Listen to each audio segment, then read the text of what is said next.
Jajpur road PS case number 2/2025 ରେ ଯୋଉଟା registration କରାଯାଇଥିଲା ଅଣ୍ଡର ସେକ୍ସନ 137(2)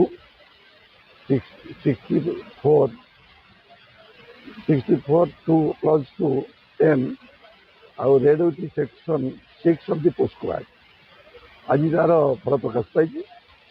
ଆସାମୀ ଯିଏ ଅଛନ୍ତି ସେ ହେଉଛନ୍ତି ସଞ୍ଜୟ ସାହୁ, ଯିଏକି ସେ ଯେଉଁ ପୀଡ଼ିତାକୁ ବାରମ୍ବାର ଯିବା ବାଟରେ ହଇରାଣ କରୁଥିଲା ଏବଂ ତାକୁ ଖୁସି ନେଇ ତାକୁ ନେଇ ଅଭିନନ୍ଦନ ଯେଉଁ ଲଜ୍ରେ ରଖି ତାକୁ ତା ସାଙ୍ଗରେ ବଳାତ୍କାର କରିଥିଲା।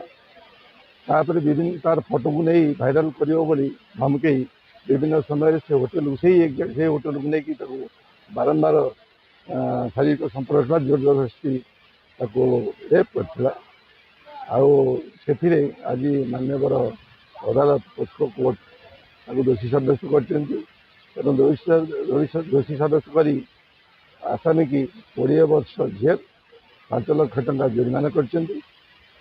20 ଲକ୍ଷ ଟଙ୍କା 5 ଲକ୍ଷ ଟଙ୍କାର ଅନାଦାୟ ଯଦି ହୁଏ ତାହେଲେ ପୁଣି 1 ବର୍ଷ ଜେଲ୍ ସଶ୍ରମ କାରାଦଣ୍ଡ ଭୋଗିବ।